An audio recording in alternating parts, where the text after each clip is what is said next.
Hi everybody, it's Violet Kitty. 1 Peter chapter 2, starting at verse 13 reads, Therefore, submit yourselves to every ordinance of man for the Lord's sake, whether as to the king as supreme, or to governors, as to those who are sent by him for the punishment of evildoers, and for the praise of those who do good. For this is the will of God, that by doing good you may put to silence the ignorance of foolish men. As free, not using liberty as a cloak for vice, but as bondservants of God. Honor all people, love the brotherhood, fear God, honor the king. As Christians, we are called to obey the law of God and the law of man. Disobeying the law of man is by definition a sin. The only time it would not be a sin is if obeying the law of man requires that we break the law of God. The law of God takes precedence over the law of man. In the book of Daniel, Hananiah, Azariah, and Mishael practiced civil disobedience. You might know them as Shadrach, Meshach, and Abednego, but those were their Babylonian names. And that is not how God saw them. He saw them as their Hebrew names. Anyway, Hananiah, Azariah, and Mishael said, We will not bow down to the false idol, to the statue of Nebuchadnezzar. They were obeying God, not man. That being said, they had to face the consequences of their civil disobedience. They were thrown in the furnace, but because they were righteous before God and they upheld the law of God, God was with them in that furnace. For they looked in and they saw 4 when they had only thrown in 3. God was with them. And later in that same book, God was with Daniel in the lion's den. For the exact same reason, Daniel submitted himself to God, not to the law of man. And God closed the jaws of those lions. Even still, these people faced the consequences of their civil disobedience. But keep in mind, they honored God first and obeyed his law first. I can't think of any law that we have in the United States that would actually require a person break the law of God in order to uphold the law of man.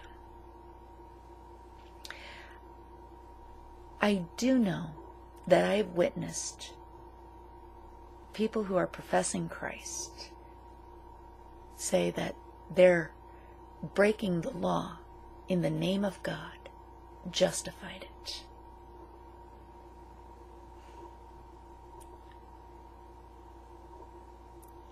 I've witnessed it. I've experienced it. Not myself, but I've experienced other people breaking the law in order to expose someone. It is actually illegal to record a person without their knowledge or permission in the United States.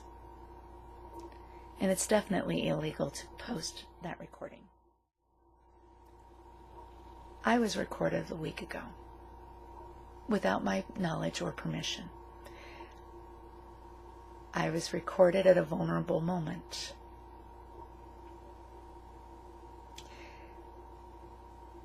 What this revealed primarily was their sin, not mine. Yes, I was vulnerable. I don't see myself as a victim of anything other than someone else's sin. But that's what it was. It was somebody else's sin.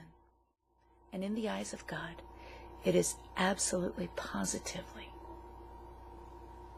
a sexual sin. But it's not my sexual sin.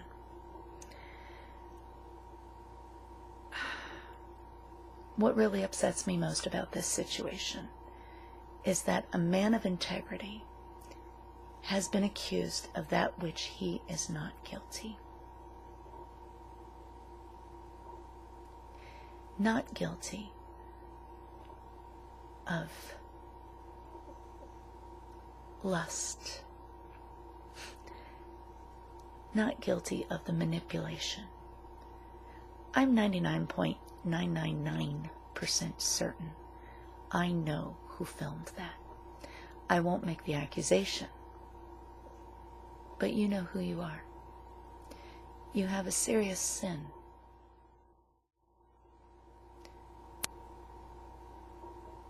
In John chapter 8, we read about the woman who was caught in adultery.